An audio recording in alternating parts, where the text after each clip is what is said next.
can trust. This young girl is... My daughter. The CIA wants her. Dead or alive, they don't care. And the Russians, just dead. Right. I really need you to help me find her before this gets out of hand. To all my fellow interns, my code name is Catalyst, and right now you need another following. You, like me, were raised by the internship. I'm reaching out over a matter of life or death. They're coming for you.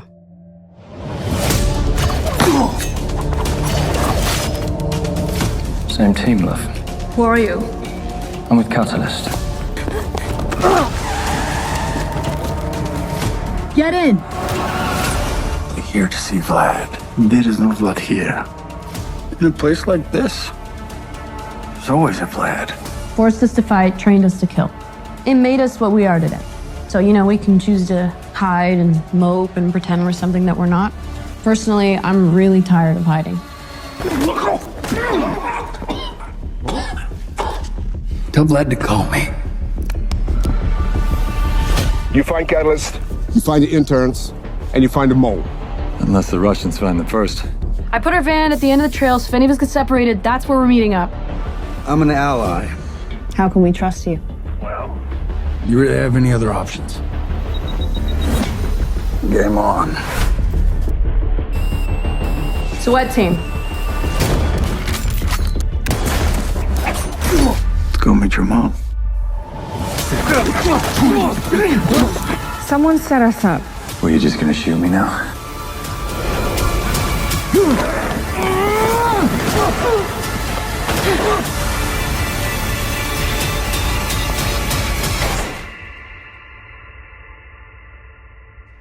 Did you miss me? So welcome back to the SWAU's official channel. I'm Bryan, your host, and this is a conversation with the stars. And what a star we have got is an incredible actor whose career spans theatre, television and film. He trained at Lambda, went on to join the Royal Shakespeare Company, which is absolutely awesome, and even toured in King Lear alongside the legendary Sir Ian McKellen. You will know him from a range of powerful performances on screen, and today he's joining me to talk about his career and the internship, which is out on demand from the 13th of January, which I've seen, and it's a great film. Please welcome Philip Winchester. Philip, welcome to the show, sir. Well, hi, Bryan. How are you? It's good to be here. You know what? I'm really, really excited because literally you're the type of actor that I don't know if you've ever seen that meme of Leonardo DiCaprio like pointing at the screen, with a drink. But when I'm watching shows, it's like you pop up and I'm like, hey, it's him. And you're like in everything. Honest to God, you're like in everything. But you know what? Before we talk about this awesome film that you've got coming out in January alongside Megan Boone and so many other wonderful cast members, I want to flip it right back to the beginning, because for anyone to go into this sort of industry, either they know exactly what they want or they're mad as a hatter, because it's not one of these jobs where it's easy. It's very competitive, lots of ups and downs. So why acting and why not a 9-to-5 job? Boy, that's a great question. Gosh, I think the roots of it are in my upbringing. So you had a gal on from Monto, correct? And I was listening to the podcast that you guys did together, and I thought a similar story. I grew up in Montana. My mother was working nights at a nursing home, and my father was at Montana State University, and part of his degree was theater. And so, because I couldn't go with my mom off to school, I would go to the theater with my dad. And he was kind of under the direction of a guy named Joel Jenke, who ran Montana Shakespeare in the Parks. And I grew up backstage. I grew up watching actors learn their lines and build sets and sword fight, and everyone would go out to the back and open the back door and have a cigarette and talk about the process and talk about what they were doing. And I loved it. And I just thought that's what people did. I thought that's what I wanted from a very young age. I went, that's what I want to do with my life. And I was really fortunate because my mom and my dad both said, yeah, then go ahead and do it. So fast forward, quite a few years in high school, I was doing all the the plays and all the theatre that I could do in the community. And I was kind of, I mean, not a big fish in a little pond, but there wasn't a lot to do in the sense of anything else besides community theatre and school plays. So I did them all.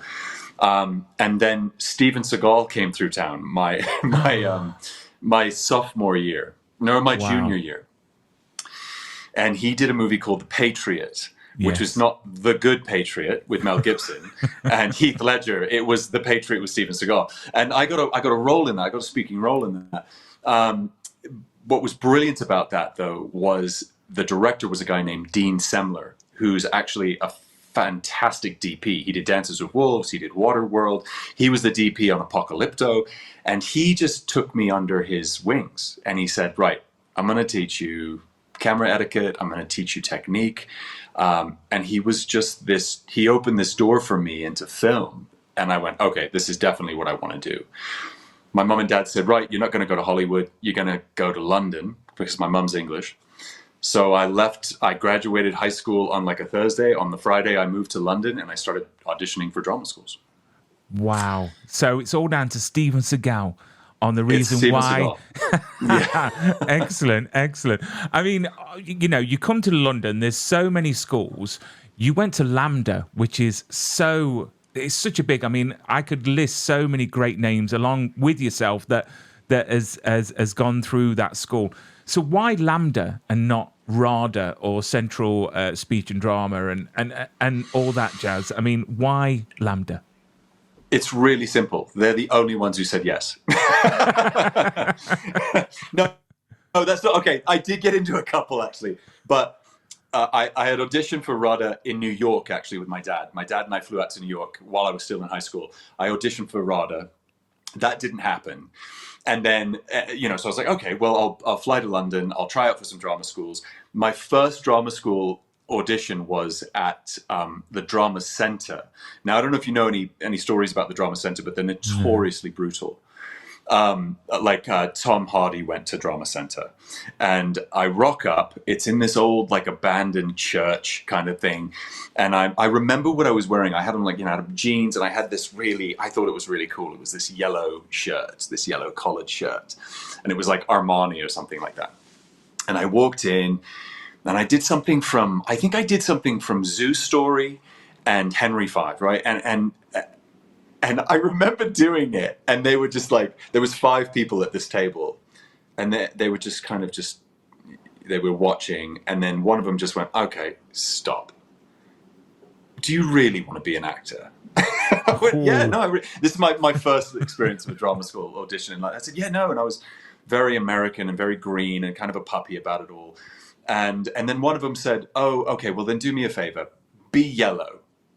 And I remember it just broke me. I kind of was like, well, I wore a yellow shirt, and obviously they were just messing with me, and I didn't rise to the occasion. And so I walked out of that. I remember I got in my grandma's car because she'd taken me to the audition, and she said, so how'd it go?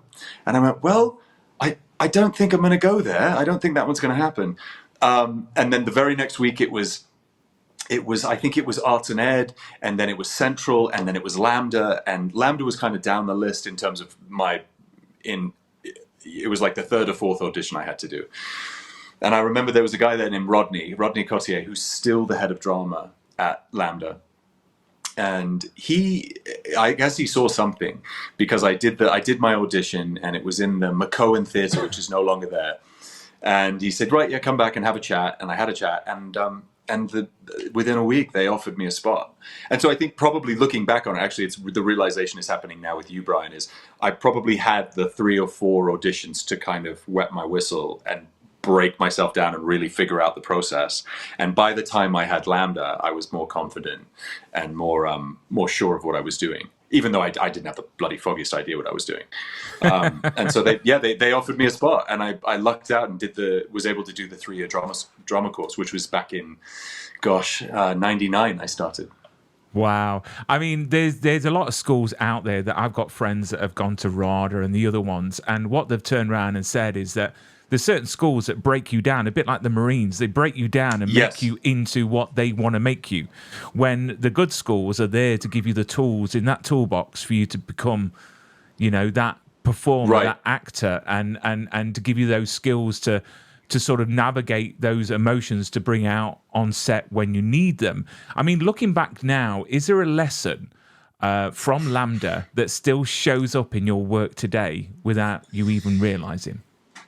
Yes. Peter James was our principal when I was there. And I remember he came in one time and gave us this speech about our own individual process. And at the time, I mean, we were flipping, going to the pub every night and full of Guinness and, sword fighting as much as we could. And there was a few things that kept me in drama school. I think sword fighting, stage combat was one of them, because I was a punk. I really was. But I love stage combat. And so I thought, well, okay, right, what's my process? What do I do? And I thought, well, I have to know my lines cold. That's a given. I'm very physical.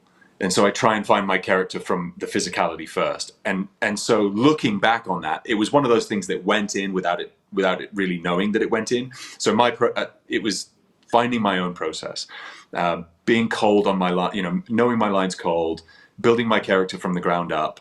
And that was one of those things that just came through the 3 years of just doing so many productions at drama school and not really thinking you were learning anything. You were just like, this is great. We get to act. This is fantastic. Yeah. And I was probably, we had 25 kids in the class. And I was like the 25th kid in the class out of talent. Everyone was so immensely talented and so dedicated. And I was dealing with culture shock, and I'd left my girlfriend in Montana, who I eventually married, and just the reality of what I thought it was going to be versus what it was, which is two entirely different things. I wanted a university experience, and drama school wasn't that. No. And there was an element of breaking down that they were like, no, you're going to do it this way. There's movement, you're going to do it this way. There's voice, you're going to do it this way. And I had the class that I was in was really rebellious. And so we all fed off each other's rebellion for the year. And we only had a few teachers who saw that and went, no, let them be who they are, and let them be kind of rebellious and naughty. And it worked for us. And we had a great movement teacher named Mark Bell, who saw that we loved movement and clown work and and mask work and things like that. And so we did the Crucible in the third year, and we did it with bouffon clowns, and it was brilliant. So everyone was on stage the whole time. We had this jungle gym in the back, and these bouffon clowns would kind of exist on the stage, and they would drop into stage and then drop into the character and walk and change into their characters as they walked to the front of the stage and started interacting with each other.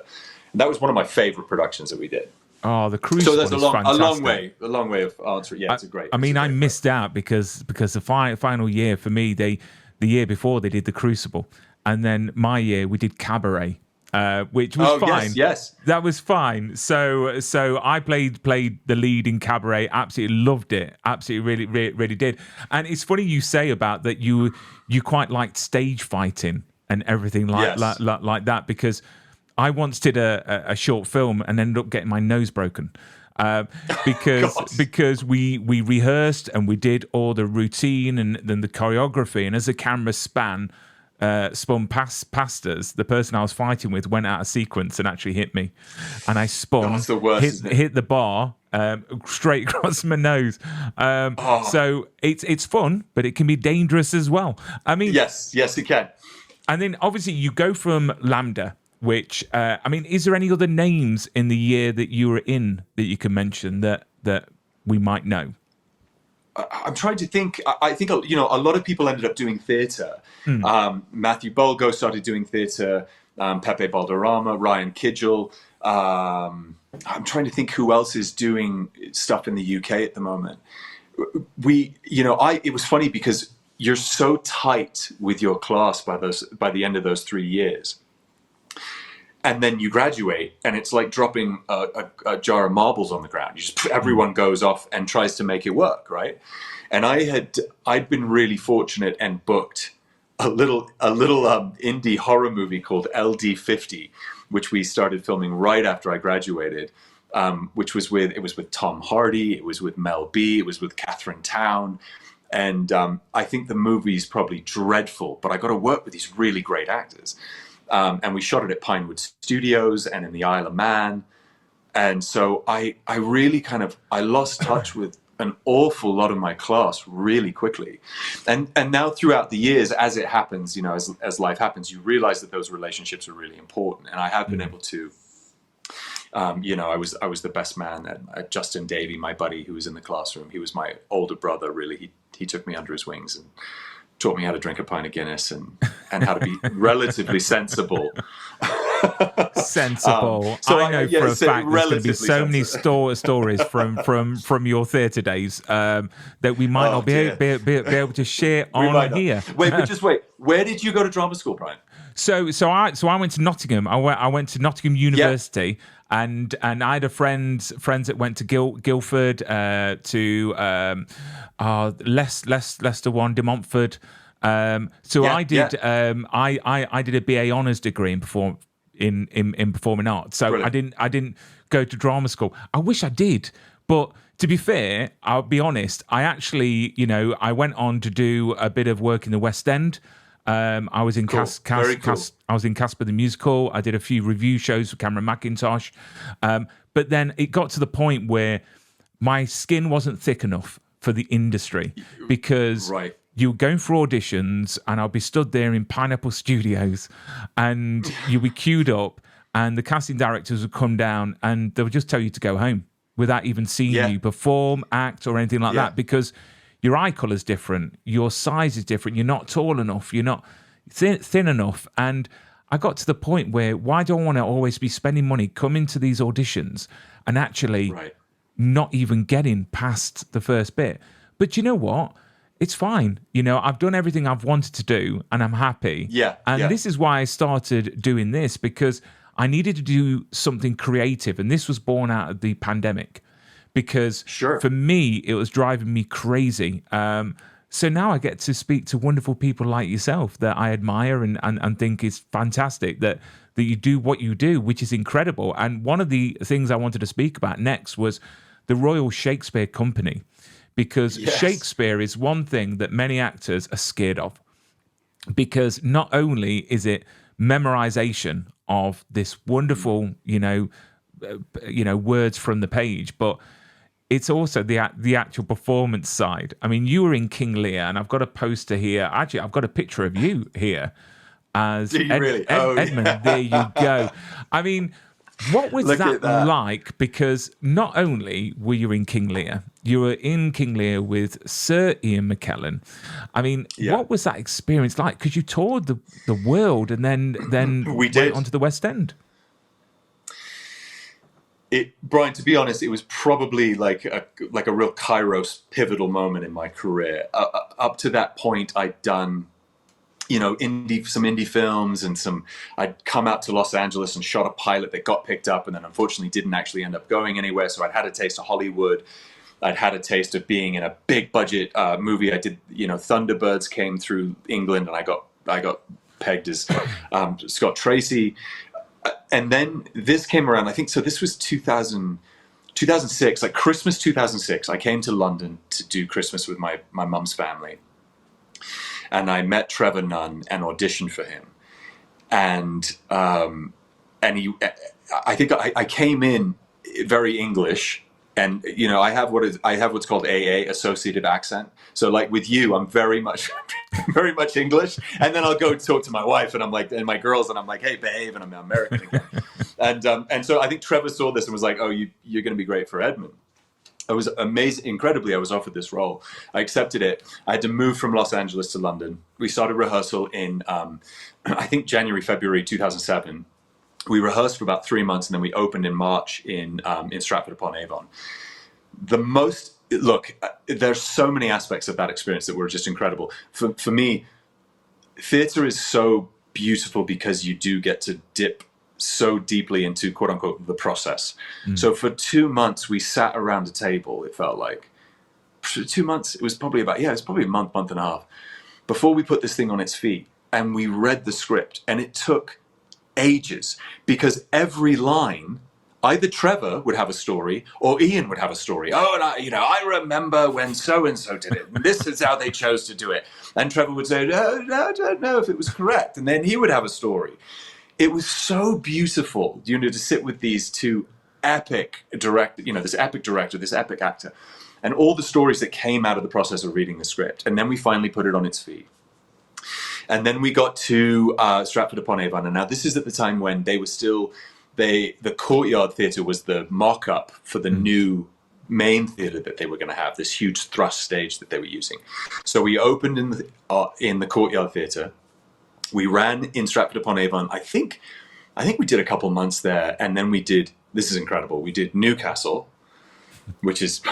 I mean, there you go. It was just bananas, and then we went from Newcastle to Singapore to the Esplanade Theatre. We went to Melbourne to their National Theatre. We went to the south part of the North Island in New Zealand, and then we went to Auckland. So we did Wellington, we did Auckland. We took a little break. Then we ended up at BAM in Brooklyn in New York. Then we were at the Guthrie in Minneapolis, which is bananas. And then we did the Royce Hall in UCLA in Los Angeles. And then we came back to London and we finished in the West End at the New London. And so it was a year of these incredible theatres with some of the best actors I've ever worked with. And I was young. I was 20. I think I was 26 at the time. It just changed how I thought about what acting was. And I saw, theater's a grind.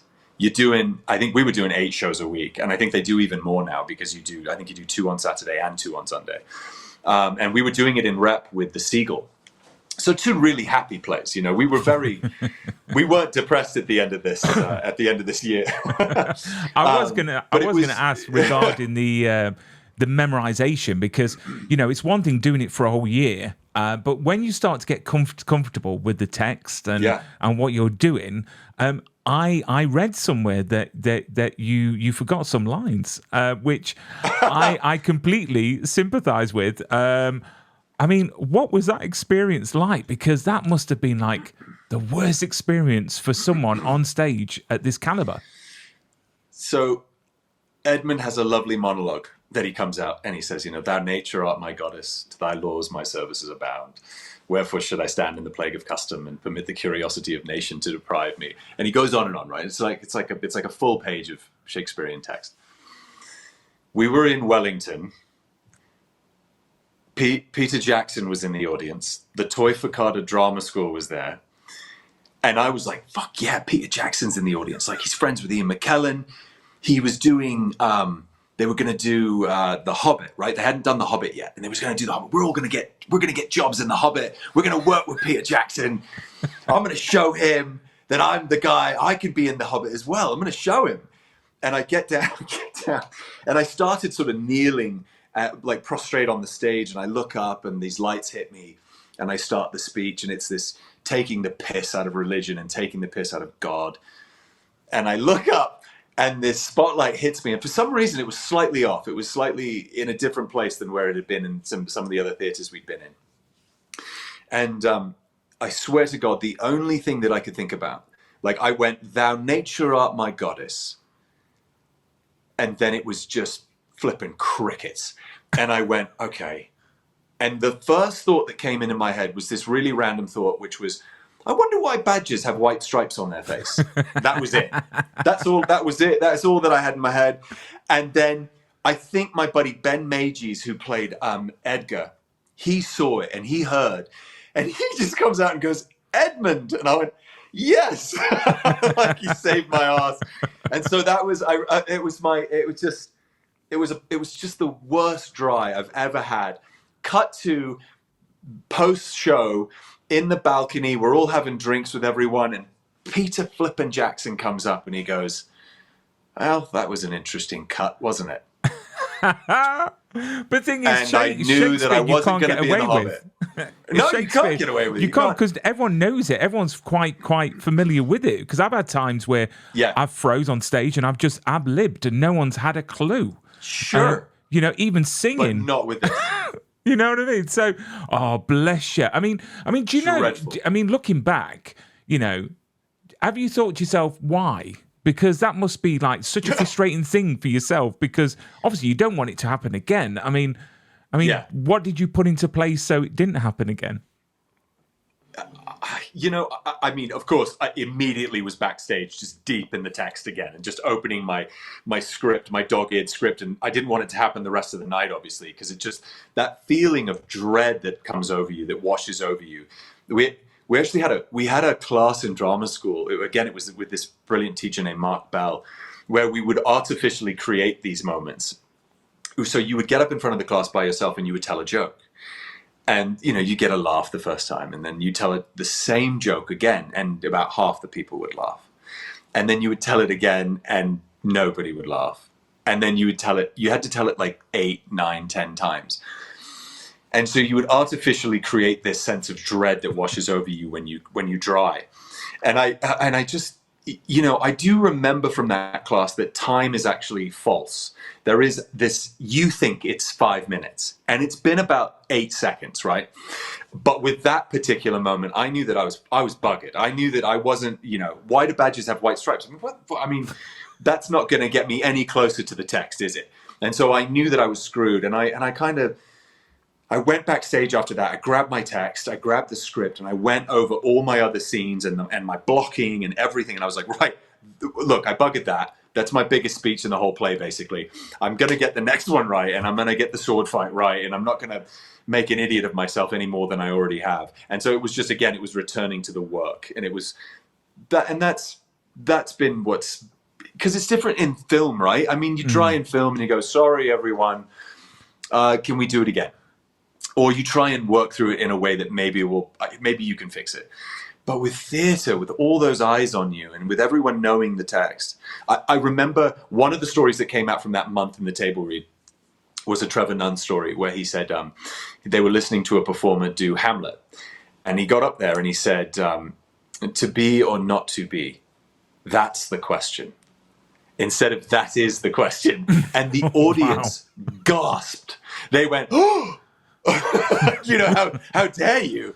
And so that I just remember that, like, you have to know these words, you have to own them and live in them, and they have to be on you every night. Otherwise, the audience is waiting. Definitely. I mean, I can remember doing a play, and correct me if I'm wrong, it was called Rosencrantz and Guildenstern are Dead. And Guildenstern are Dead, yeah. Yeah. And basically, it was questions answered with a question. It wasn't like sort of...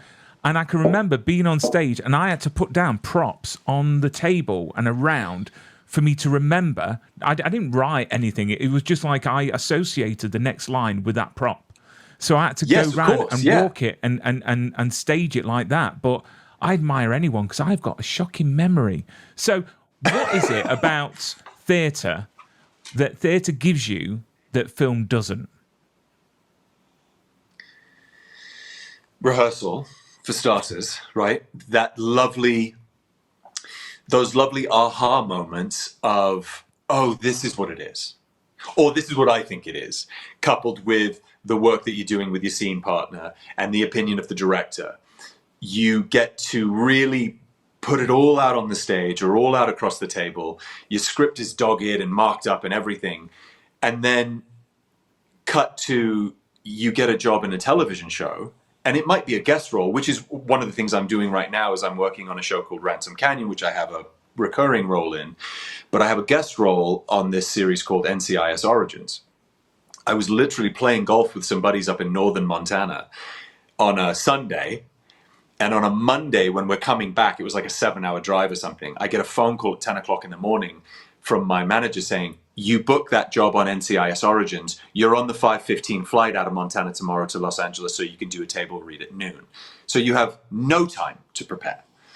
And so those different worlds of kind of, you have to believe that you got the job for the right reason, right? You go, okay, look, I got this job on this telly show. Thank you, God. And now I have to trust that I was cast for the right reasons. They wanted a guy that looked like me, that did the lines like I did them, so I can lean into that work, and I can lean into the fact that I'm going to know my lines. The costume helps, the director's going to help, all that stuff. Whereas with theatre, it's sort of a birth and then a growth. And with television, sometimes it's just, hi, how are you? That's where you're standing. And you go, yeah. And I got to trust that I was hired because I look the way I look and sound the way I sound. And I'm going to try in the 5 minutes that I have showing up on set to breathe something into it, right? And so it's more improvisational, I think. That is, I mean, is all TV like that? Because Neil Marshall, when I had him on the show, he said that he got called for Game of Thrones to actually direct that episode like 2 days before. And that That's was right. Blackwater, wasn't it? Yeah, the big battle. And I mean, is all TV like that? Like literally just off the hip? I think a lot of it is, to be honest with you. I think that you can see it in actors as well. You can see that second year, third year, if you get the opportunity to do it. The actors, you know, a lot of the time they get the recognition in that second and third year because they're comfortable. They've had 10 episodes to find out who these characters are and to work with their other actors and to work with, you know, 10 or 5 different directors who see the show differently. So I think that, yes, I think is the answer. A lot of television, unfortunately, you don't get the time to rehearse. And so I feel like such a pain in the ass sometimes. I show up on set and I'm the actor who's like, hey, do you guys want to run lines? Do you guys want to be really boring and like do the work? Like, you know, do you want to? And then maybe something will come out of it. And a lot of television actors, not right or wrong, but that's not the world that they grew up in, and then that's not the style that they. So a lot of them are like, no, we'll just do it on the day. We'll do it in front of the camera. And I haven't done theatre since Lear. I haven't done theatre because I've been back and forth on these telly series. But I do remember the importance of that work and that process. Actually, I take that back. I did a film in Bulgaria with John Voight and with Martin Chokas, who are old school. And I mean old school in the best way. And John's walking around the hotel with his script under his arm. Anytime you see him, John's got his script. And Martin is going to art galleries and inviting you out for dinner to talk about character stuff. And that I love. Because it's like, yeah, what else are we here to do? You know, you're in a hotel in Bulgaria, you've gone to the gym. If you're not working, then do some work on the script and see if you can figure something out or make something. Because film and television is all about the work you do before you get on set. It's all about the homework and the decisions that you make before you get there. And then you get there and there's no time. You know, you have 12 hours, you have these 3 scenes you're shooting, everyone's behind schedule anyway, everyone's in a hurry because there's no money usually. And so it's like, let's go. And so you have got to come and make some decisions. And sometimes they suck, right? Sometimes the choices that you make, you walk into the room and go, well, that's not going to work just because of the space. Or the other actor gets into the room and the way you've been rehearsing it in your hotel room is that you've been rehearsing it this way and you're shooting it this way and it messes with your head. And so you have to adapt. But at least you've made some choices about your character and who they are and the life that they've led.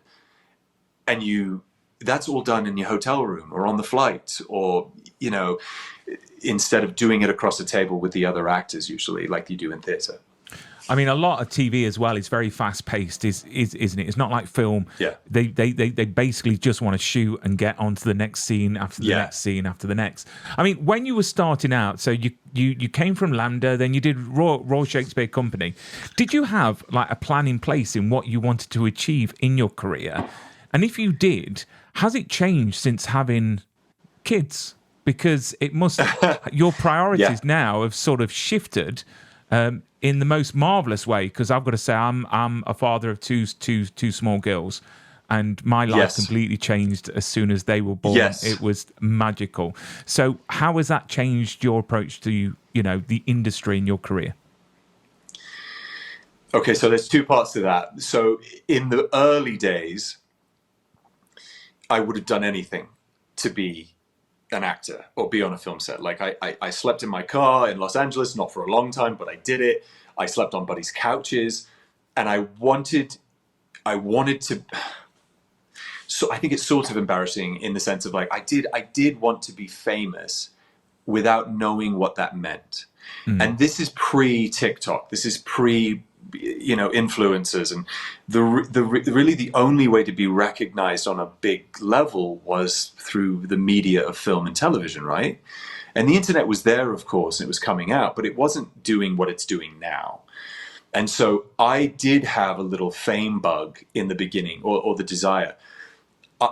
Thank goodness I rapidly lost that desire when I started working. And so the irony was, I got a job. I got Robinson Crusoe that we shot in South Africa in Plettenberg Bay, and I was Robinson Crusoe.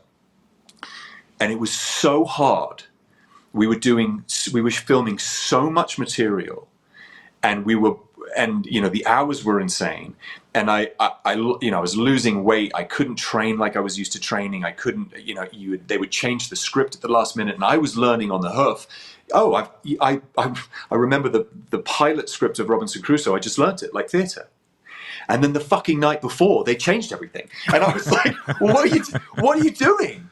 And I learned really quickly that you couldn't do that. You couldn't learn it like theatre. You had to learn it. Now my process is I learn it 2 days out. I learn everything for the next 2 days cold, and then anything after that, ish. And as those days become those 2 days, I learn them cold and then ish, because they're probably going to change.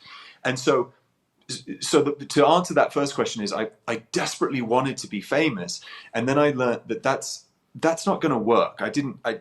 I realized that the work was so hard, and I learned quickly to appreciate everybody that I saw on set, from the smallest day character players to the other lead characters, because I knew that they were all dealing with the same thing that I was dealing with, and that it was really about doing the work. And I fell in love with doing the work and being in control, and as much as I could, of the words. And that's what I love now, is being in control as much as I can of the words and the choices that I make. And then I had kids, and all of this desire for whatever it was, for recognition or for fame or whatever it was dissolved into this desire to be with my kids. And I've been so fortunate, Bryan, to, like, in the early days with my eldest daughter is 10, my youngest daughter's 6, and you'll understand this. Like, I booked a pilot called The Player when my Charlie was when my Charlie was a month old, and I had to leave for a month when she was 4 weeks old and shoot this pilot in Albuquerque, and it was horrible. And I remember thinking, I don't want to do this anymore. And kind of that thing of, like, be careful what you wish for, because here I was the lead on an NBC show that had got picked up. I was working across from Wesley Snipes and this beautiful, brilliant British actress named Charity Wakefield. And I was just getting my ass handed to me. And I was working, like all of us, 14, 16-hour days. And I was coming home exhausted, and I was learning 8 pages of dialogue. And I was holding my daughter for like 15, 20 minutes and trying to put her to bed. And then as the week would go on, your hours would shift because you have to get a 12-hour turnaround. And so by Wednesday, I might be able to do like the first sleepwalk of the day, and she would fall asleep on me in the little baby Bjorn, and my shirt would be soaked because she'd breathe. And I was like, I'm missing all of this. And so my wife and I had to have those very real, difficult conversations of, like, we are so fortunate on one hand to be given all these incredible opportunities, because I went from Player to Chicago Justice, and again, it was 14, 16-hour days, 8 pages of legal dialogue every night that I had to learn. And my daughter is, I don't know my daughter, and by Thursday night, maybe I can come home and put her to bed, or I can see her in the morning for a coffee. And then you're working Saturdays. And again, I'm not complaining about this. I'm not whining. This is what the industry is, right? Mm-hmm. But it's so difficult to be a father and a husband and to keep a relationship going when you are fortunate enough to be the lead in a network television series. And so that went into, so it was Player, Justice, and then I went to Law and Order, SVU, and I was traveling back and forth between Chelsea and New York and Montana. And then we had our second daughter. And I was like, okay, we've got to make some changes here. And then I was released from Law and Order SVU, and I had nothing but time. with my family. So my eldest is 4 at this point. My youngest is a newborn, and COVID happens. And we had nothing but time. And we had 3 meals a day together. We would sit down to breakfast. We would sit down to lunch. We would sit down to our evenings. And I'm saying this realizing how preposterously fortunate we were through COVID. A, we lived in Montana. It wasn't as draconian as a lot of these places. And B, we had the resources to sit tight. And I know how fortunate we were. But in that time during COVID, my wife and I looked at each other and we were like, this is everything. So how do we implement this into the very real reality of having to be available at the drop of a hat for the film and television industry, and the reality of being called away for 5, 6, 8 weeks at a time if you get a job? And so we started to kind of, we always had this 2-week rule, my wife and I. We wouldn't be apart from each other for more than 2 weeks, because we thought, our marriage is more important than any job I'm ever going to do, right? I'm so grateful for the work, but the marriage and the relationship with my kids is more important to me than any job. I don't care who it is, right? I don't care who's involved in it. They're going to be here at the end of that job, and these jobs are going to finish. And so we try and be very disciplined about our time together. It's very, what's the word I'm looking for? It's very intentional. When I'm on the plane traveling, I learn my lines and I get everything done so that when I'm home, I can be a dad and a husband. And like you, Bryan, like it changed flipping everything. Yeah. Like it's just like, you just realize you're like, these girls are growing up so quickly. I have to be here as often as I can. I have to, but I also have to put bread on the table. And so that's that balance act, isn't it? And do you know what? If they could bottle the moment you held your daughter for the first time, your firstborn, that moment, if they could bottle that and sell that, that is the moment where everything changes. Your responsibilities, everything is just magical. It really, really is. So it is. We're very lucky to be girl dads. I've learned how to plait, reverse plait, and French plait. So I'm already a modern man. I'm looking at the time and it's creeping up on me. I just wanted to ask, before we talk about the internship, I wanted to show a picture and for you to tell me just quickly your experience of working on that project. So we've got one there, which is you in Red Sonja. In Red Sonja, yes, with my kilt on. Yes, that's an MJ What was that Bassett like movie. to work on? Yeah. MJ Bassett's specialty is more blood and men. Like that's just MJ's style. That was brilliant. So I was filming with Neil Marshall in the Canary Islands on a movie called Duchess, and then MJ called and said, "Would you want to come over and do this with me? We're in Bulgaria." And I said, "Yes, I would love to." I came over. They shaved off half my head and put mud on my face and put me in a kilt. And I got a sword fight and hang out with these amazing stunties in Bulgaria, and we had a ball. There's MJ. We've done so. MJ and I've done. I mean, I don't know, maybe half my resume is MJ. Yeah, she's done Strikeback. I think some episodes of that. Solomon Kane, Rogue, Solomon Kane, Rogue. Yeah. Endangered Species. Yeah, we did. MJ came over and did an episode of Player, and we're trying to find other things to do in the future as well. We're trying to we have. Please, next year we have a Strikeback movie which we are trimming and getting into a filmable place. And so long as we can get Sully and I on a schedule and get MJ involved, because MJ is writing it, which is the best version of this possible. And Left Bank, Andy Harries at Left Bank is all on board. So we're just trying to find the right time and get the right script. So that would be a dream come true. Well, you know what? I can say this now because I don't work for them. But before the pandemic, I had an entertainment business where I used to supply PA and I used to DJ. And I used to work for the SAS in Hereford. Oh, amazing. Okay. And funnily enough, we were having a chat one night and the guys mentioned Strikeback and how they really enjoyed it. Oh, Bryan, I've lost you. Can you hear me? Yeah, I can hear you. Yeah, but okay. yeah. So funny enough, one night, what happened?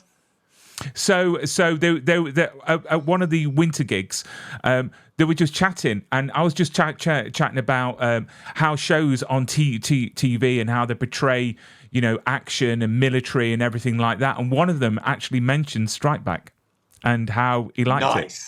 So that is from someone in the SAS, which is pretty cool. Pretty cool. That's very cool. I love hearing that, because Sully and I remember we were trained by an SAS guy in the very beginning, and then throughout the years of the show as they went on, we had different branches of the military, both American and English and Thai and South African, train us. So there was all these different disciplines, but our goal was to say we wanted the real men and women to say, yeah, that's how you do it. That was the goal of Strikeback.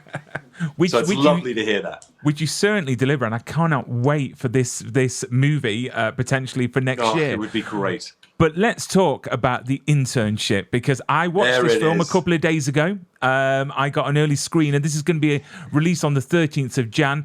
And you're reunited with your co-star from Strikeback in this film. If you can just give us a bit of a rundown of what this film is about in your own words and whom you play.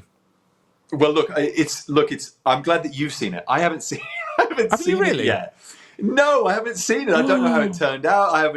I spoke with, so Lizzie is playing my daughter on Ransom Canyon. And so she was in a screening last Friday, and I wasn't able to be there because I was traveling back to Montana. Again, this, family life, work balance. And so I came back to Montana, and I sat down with her the other day and spoke with her about it, and she enjoyed it. I spoke with Megan just through text messages, and then I FaceTime Sully, because he's back in Australia now, and talked to him, but he hadn't seen it either. So all I know about the movie is the filming experience, which was brilliant, because I got to hang out with Sully again. And I just, he's like my naughty brother, really, and he's always going to be that. And it was funny because Kyle Otto, one of the producers on the show, and James Bamford, who's the director, the brilliant director, they reached out and said, "Do you know anyone who would be good for this role?" And I said, "Yeah, well, what about Sully?" And they said, "Do you think he'd do it?" And I said, "Well, why don't I give him a call?" And so I think they'd sent him the script, and they'd gone through his management. And I called him and I said, "Look, mate, do it, and we get to hang out in Bulgaria. We'll get to have some nice meals. We'll drink some red wine." And he was like, "Yeah, all right, that sounds all right. Yeah, okay, that sounds good." So Sully got on board. We met each other in Bulgaria. We started training together. We actually ran into each other in the gym, which was funny, and we just got thrown into this mad mayhem. It's this branch of the CIA has this sleeper program called the Internship, which my character runs, and they start to activate themselves without my knowledge, and I have to go off and try and quote unquote deactivate them, I think is the best term, and they don't want to be deactivated, and so mayhem ensues. And that's the film. I mean, the film is very, very good. There's lots of twists and turns. It's very intelligently written. Your character, again, is a great character. You get to dance a bit at some point. I'm skirting around what I'm trying to say here. But yeah, it's very good. The action in it is superb. Well, that's James' specialty. He's so good at that. I mean, Sully and I got to do a little dance, which was lovely. And I think that we were both really nervous because in Strikeback, obviously we were on the same side. But to have a bit of a fisticuffs with Sully and to have it directed by James Bamford was so much fun. And they really lent into the fact that we knew each other and we trusted each other and we could pull off some really fun moves. That was the best experience for me on the whole film was fighting with Sul. And also, I've looked on IMDb Pro, right, to look at the cast. Right. There's a gentleman in the film, and I'm convinced it's Steven Berkoff. Am I right? Yes, it is Steven Berkoff. Is it? Yeah. The legendary Steven Berkoff. Yeah, that's right. Because I looked at, and all I could think of was Metamorphosis. I think Gregor or whatever the character is. But I saw him and I thought, wow. And then I looked and I couldn't find his name in the credits. And I'm like, how dare they leave Steven Berkoff off the credits? Well, we were in the table read in Bulgaria, and you're not really sure who the whole cast is at this point. You're just at the table with some of the kids and some of the producers and stuff. And this screen pops up on the telly out here, and both Sully and I were like, It's like, fuck, that's Stephen Burkoff, man. I mean, and he's a legend, right? Like, that's Stephen Burkoff. Hello. So, yeah, you were right. You were correct. Oh, so I'm not going mad then. I'm not going mad. But I can't believe that you haven't seen it all already. Does that normally happen with projects where you just do them and then you just, until you go to a premiere, you don't get early access? It does happen a lot. It's funny. It was just a couple nights ago that I was sent the screener, but it was. This is for the audience. Yeah, we were supposed to do this interview yesterday, weren't we, Bryan? But it was my wife's birthday yesterday, and I completely. No, blanked. that's fine. I mean, we were out and I was trying, and my wife is not a tyrant by any stretch of the imagination, but I was just like, I'm going to be the best husband today, and we're going to go shopping, and we're going to go for lunch, and so this slipped my mind, and that screener has been sitting in my inbox, and I opened it, and I was like, oh, I can see the internship, which would have been lovely if I watched it before this interview, but no, the filming experience was great. I've done 4 movies with James now. And he's so fun to work with. And as you saw in the internship, his specialty is action and fights. He used to be a stuntman. And so he just loves it. And the harder you can sell a hit or a fall, the better for James. Yeah, I mean, the movies he's worked on, Elysium, Watchmen, he's worked on tons, and it clearly shows on the screen. I mean, with films like this and other projects, do you keep anything as a memento? Have you got like a room at home that's just full of props and scripts and stuff like that? I keep all my scripts for a little bit, and then I do have like my chairbacks from some of these things. I'm trying to think if I kept anything. If you get sometimes you get like a ring for a character or something like that, and I can talk to them, or sometimes you get to keep a piece of a wardrobe or something like that. I don't think I kept anything from the internship. I'm not sure there was anything. I wore a suit. I maybe wore a ring. And again, these are so quick. I mean, we shot this movie in 3 weeks. Wow. 21 days, which is so fast, and especially for the caliber of stunts and gunfights that are happening. That's a really quick turnaround. And so you're churning through material. And so kind of by the time you get done, sometimes it's like you're doing a night shoot, and then the car's picking you up straight from set and taking you to the airport, and you're going home. And so you don't even have time to kind of think, I would love to, let's have a coffee before this, or let me keep that as a memento. I do keep my scripts. I actually keep my scripts, and I keep all my auditions, and then I cut them into quarters, and they become scrap paper in our drawer in the kitchen that we write grocery lists on. So every once in a while, we'll have like a grocery list, and someone will be looking, and they'll be looking at the back of it, and their eyes will be like, what does that say? And it'll be like some like horrific torture scene or something from like a movie that I've done. Milk. Yeah, exactly. That. His head gets blown off by a 50 cal, and they're like, what is that? Yeah, you hand it over on the wrong side. That's right. I mean, with scripts and everything like that. I mean, people collect these things, Philip. You could be literally putting money aside for your girls' college or adventures. It's a good idea. Oh. It's a good idea. I do have some scripts. I have some scripts, and I have some chairbacks, and I've been thinking about like if there's any like fans out there, like really like crazy fans who loved, I don't know, Strikeback or Ransom Canyon. I do have that stuff, and I thought maybe it'd be good to like, send it to someone. Well, I'm not saying I'm crazed. I'm passionate. I think that's the word for it, is passionate. Passionate. But yeah, not crazed. I mean, do you go to any conventions? Have you been to a convention before? I have, yeah. We did Comic-Con quite regularly with Strikeback, with the last couple seasons of Strikeback, and then with the one and only season of The Player. And then, every once in a while I get invited to things, and I have been wanting to do them, but they haven't worked out with my filming schedule, because I'm down in Albuquerque right now, or it's been over a kid's holiday, kid's birthday or something like that. But when I get asked, I think very seriously about doing them, because they're so much fun, and we wouldn't be here without the fans. And so that matters to me. It matters to say thank you and to sit with them and hear their stories as well. Yeah, which is great to see as well, because all fans at Comic Cons, it's just a safe place, isn't it, for everyone from all walks of life to come and celebrate, the genre and shows that you've been in. I mean, with obviously next year, you're saying about the Strikeback movie. Is there anything else that you can tease that you're involved with, or is it a case of it's all under lock and key? I mean, at the moment, it's just finishing. It's finishing Ransom Canyon. We're going to finish that mid-January. We go through March on NCIS Origins, and then we're really looking for that spring-summer slot for Strikeback.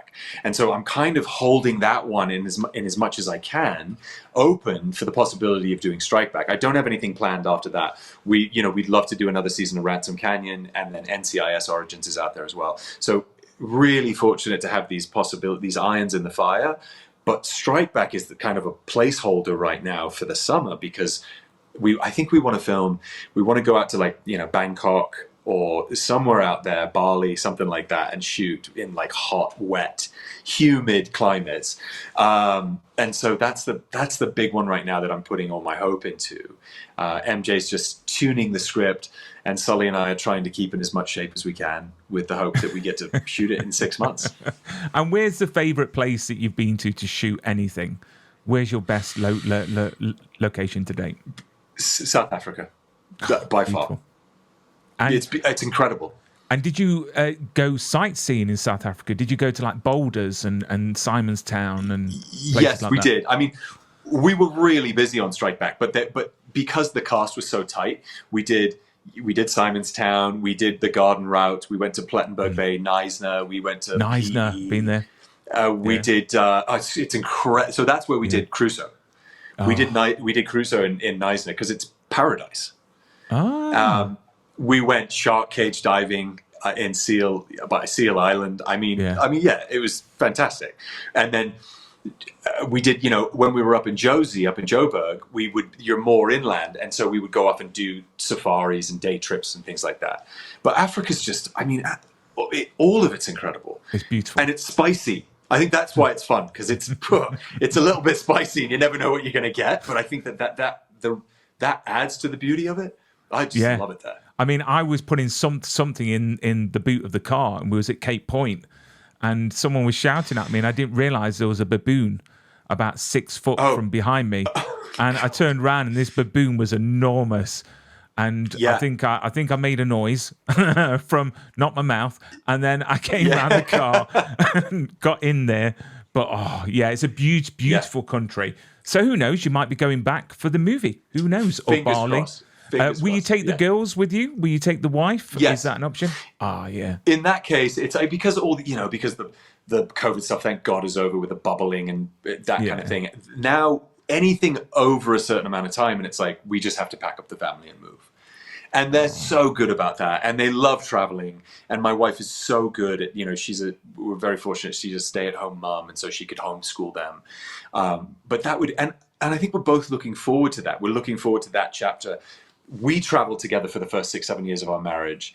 We're looking forward to that chapter coming back around again, where we all travel as a family, and we get to do this stuff together. And my girls could care less that I'm an actor. They're just everything I do is either my next inappropriate. Question was do they know what Daddy does, and are they excited about it?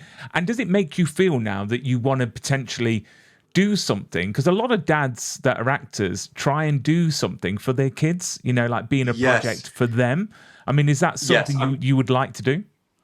Yes, I'm desperate to do that. I was speaking with a writer friend the other day who was involved in. Have you seen the Wingfeather saga?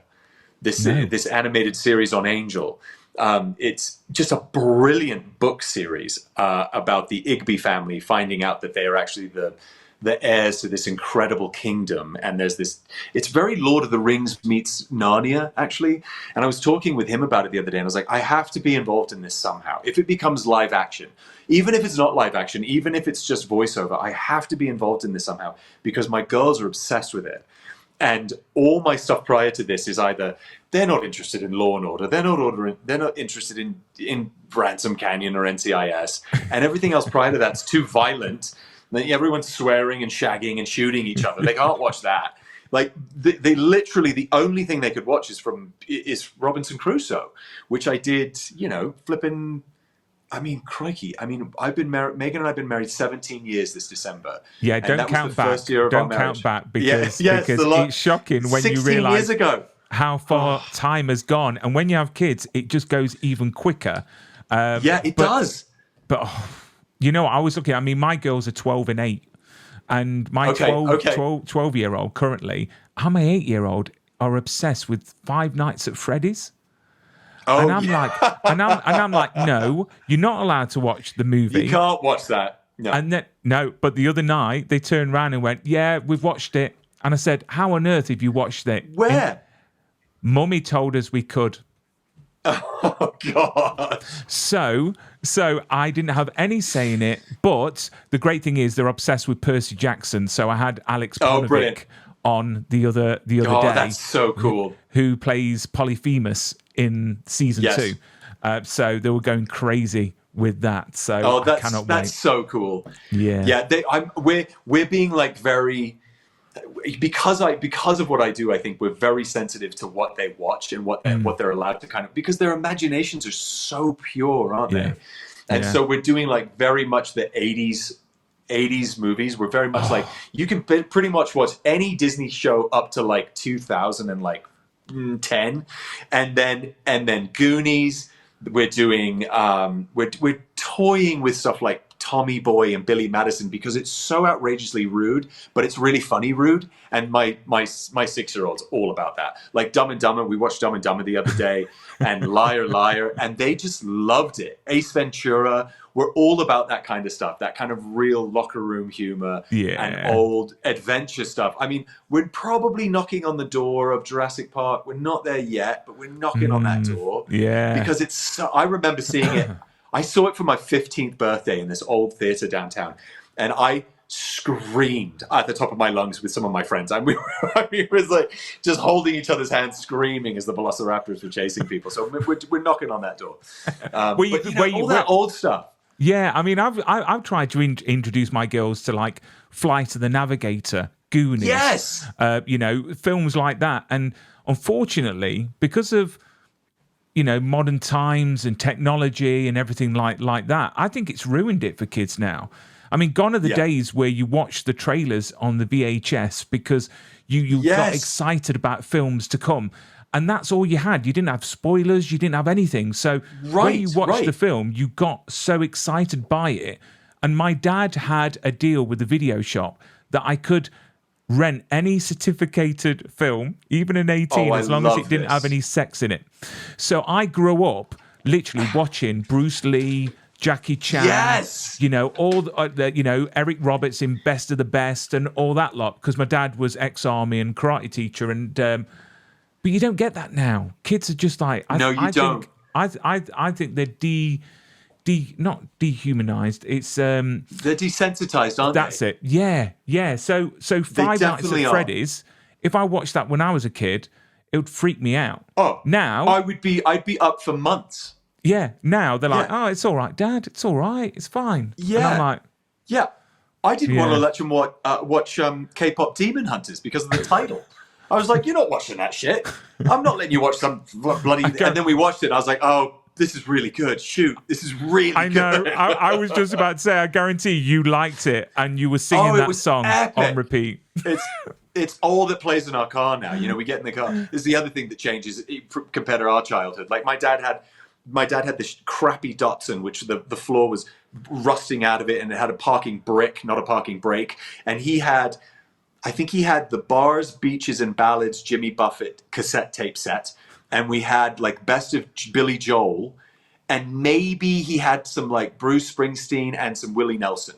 Like there was like, he had like a cassette thing in it. But that's what you had in Dad's car, right? Yeah. Or the radio.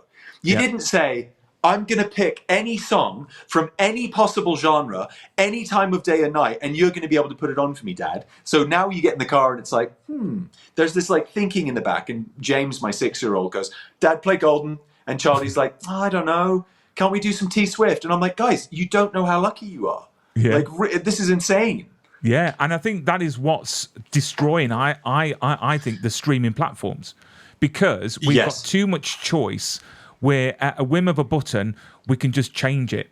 And, you know, Yes. gone are the days where, I mean, one of my first jobs was at Blockbuster Videos. And I can remember, So like, awesome. I know, going and picking a movie for that night. And that was your movie for that night. That's it. And now it's literally you're going through at least 20 or 30 before you decide on what you want to watch.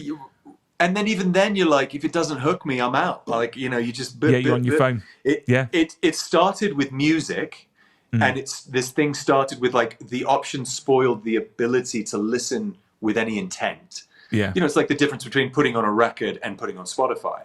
Yeah. They're just different. Like, one is an experience, and one is just like, you're like, okay, I have access to everything ever humanly made. Anything that's been made, I have access to it. But this one over here requires some actual, like, listening and intention. And unfortunately, that's happening with film. My wife and I have been trying to go to these, there's a really old cinema in town, and they'll do, like, free nights where they show old movies. And we'll take the girls and they fidget because some of them are black and white, and some of them are old, and there's no special effects. But it's like this experience of sitting in a cinema with popcorn and with other human beings, and gasping when they gasp, and being bored when they're bored, or you know, whatever it is. We're trying to show them that that's what cinema used to be about. Yeah. You know, they'll show it. You know, it's the old Harry Potter movies, and that experience on the big screen to them is like, oh, that's what it was made for. And you can see the difference between watching that movie on a big screen compared to on your phone or on your telly down in the basement. I love you said then the old Harry Potter movies. I can remember when they came out. I know. And they're old now. I know. Gosh. I know. But the first one was in camera. Like, all, you know, it was almost Jim Henson-esque. yeah. And then it got really, the special effects got more, so they could fly on Buckbeak instead of making a real, but you know, all that stuff became CGI. Yeah. And now it's AI, and it's just like, but that first one was like, it was like Jurassic Park. It had some actual in-camera puppetry, and it made it so delicious. And I'm looking forward to the series that's coming out. So I just hope they do it well, because there's lots of fans out there that are passionate for that other word, and I'm sure they will voice their opinions. But Philip, thank you so much for coming onto the show. It's been an absolute joy to speak to you, and you know, everyone go out, stay in and watch the internship. On the 13th of January. It's an absolute hoot to watch. It's a great film, loads of actions, loads of twists and turns. It's my kind of movie. But Philip, thank you so much for coming onto the show.